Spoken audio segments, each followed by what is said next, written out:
please. Thank you very much. Thanks for the organizers for the invitation to speak at this very nice event.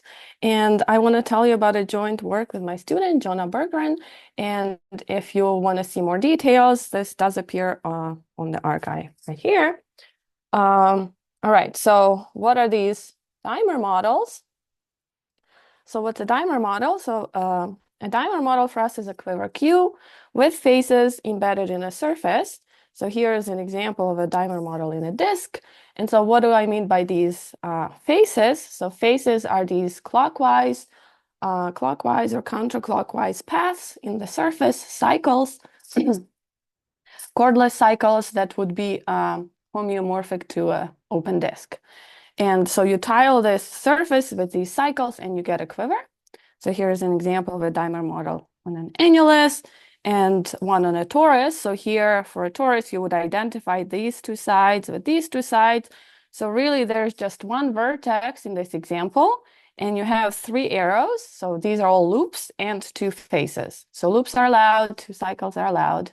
All right, so that's what a dimer model is.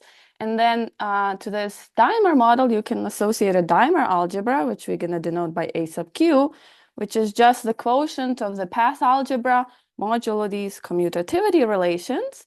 So whenever I have an arrow alpha, and this arrow is an interior arrow, so it doesn't lie on the boundary of my surface, then it lies in exactly two cycles, two of these faces. And I'm going to say that going one way around the cycle in the opposite direction of arrow is the same as going around the other way. So P alpha would be the same as Q alpha. So you get a lot of these commutativity relations. And so notice in particular, this thing is still very infinite dimensional. I have not set any paths to be zero. And so, for example, if I look at, let's say, this path in my algebra, then this little square would be commutative along this arrow with this other way around. So this path that I had before is the same as this path. So you have a lot of equivalence classes of paths now in this dimer algebra.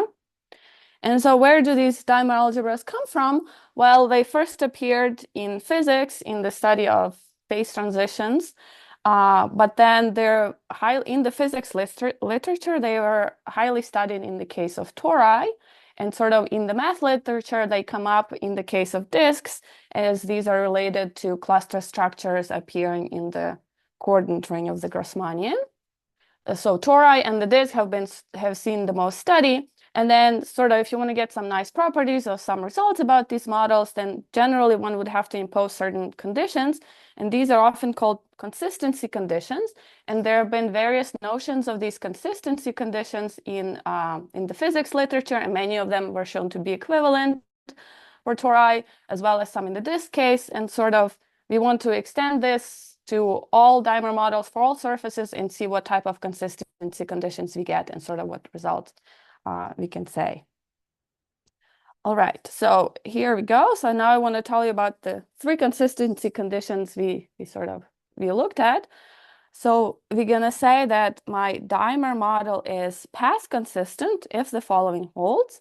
So whenever you have two vertices, V1, V2, and you look at a homotopy class of paths from V1 to V2, where homotopy is like surface from the surface model, but these are paths in the quiver P, in the same homotopy class, then these are given by one parameter family, meaning that any path in this homotopy class P can be written as some minimal path P minimal, this one, so somehow this very nice path has no crossings and so on, times the power of this phase path. So it's this P minimal times the power of this phase path, this one way around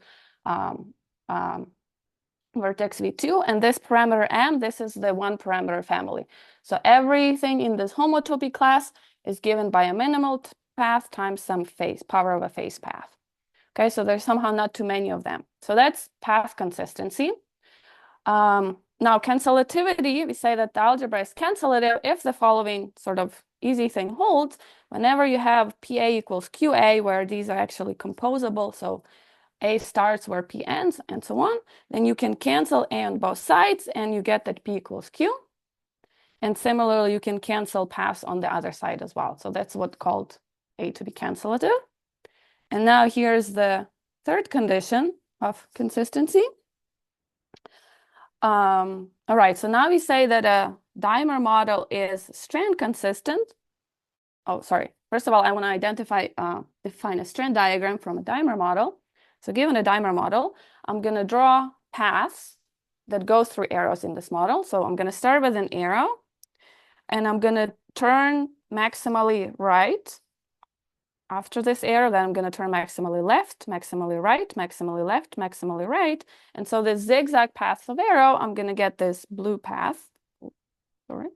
My blue path, which goes through these arrows. And I do this for every single arrow in both directions. And I get this blue diagram, which we call a strand diagram. And okay, here's my then third condition of consistency, where I say that Q is strand consistent if my strand diagram, so I forget about the quiver, I just look at the strand diagram, does not have the following sort of forbidden configurations. So I don't want to see a configuration where a strand crosses itself and this thing in here is null homotopic. So if I have some boundary component in here or a hole or something, then that's allowed. But if this thing is null homotopic, then this is a bad configuration. I'm not allowed to have closed loops where, again, this thing is null homotopic. And I'm not allowed to have these what's called bed lenses, where I have two strands crossing twice, and in between they go in the same direction. And again, this thing is null homotopic. So these are my bad configurations. So as long as I omit those, I am a strand consistent diagram. And then our first result is, well, actually all of these consistency things that I've told you about. So if Q is a dimer model and it is not on a sphere, so when I say not a sphere, I mean not a sphere without any boundary components. Spheres with boundary components are allowed. Then these three consistency conditions are equivalent. Q is path consistent if and only if the dimer algebra is cancellative, if and only if it is strand consistent. So these are quite nice because, for example, cancellativity is very easy to state. It's a very simple definition. Strand consistency, sort of, if I give you an example, it's something one can easily check. Path consistency is maybe something that's hard to check, but that's actually very useful in proofs. Like it has this, it's very concrete. There's many things you can work with. And the proof idea to show that all of these are equivalent is, well, you can translate all of these notions and work over the universal cover, and then the universal cover is nice, and you can kind of pretend you're in a disk, and then apply some, this simplifies a lot of the work. Yeah, so that's our first result for consistency, and then what can we do with it? So one can talk about, so now I want to tell you what strong consistency is, because then it has some more consequences. So first, we say, what is a perfect matching? So a perfect matching of a quiver is just a collection of arrows, P of my quiver, such that every face contains exactly one arrow in the matching. So for example, for this dimer model, the highlighted arrows are the arrows of a perfect matching. So here, this face has exactly one arrow in P, this face has exactly one arrow, and so on. You can check every face has exactly one highlighted arrow, so that's a perfect matching. And then we say that a dimer model is strongly consistent if it is consistent in this one of the equivalent previous senses, and such that every arrow of Q lies in some perfect matching. So this is often called non-degeneracy. And so if it is non-degenerate and consistent, we call it strongly consistent. And what this gives us is this gives us a grading, a positive grading on the elements of the dimer algebra. And so that's important for what's next. And so here's our result in this direction. So if Q is strongly consistent, then the dimer algebra together with AQ hat, so this is the completed dimer algebra, where you take the completed path algebra modulo the closure of the ideal, is bimoduli internally 3 Calabi-Yau with respect to its idempotence. Okay, so that's maybe technical, but it says that it means that it satisfies some nice homological condition. In particular, there exists some, one shows that a certain sequence of bimodules is exact. And so this has been proved in the case of torus by Broomhead, and then by Pressland for this case. And so we have an extension of this now for these arbitrary dimer models. And again, the ideas are sort of, we borrow some of their proof ideas. And then as a corollary, you get a categorification result. So under some more assumptions, so Q is strongly consistent. And now for sort of categorification, cluster algebra things, we assume it has no loops or 2 cycles. And E is going to be a boundary idempotent. So E is a direct sum of idempotents for every vertex on the boundary of my model.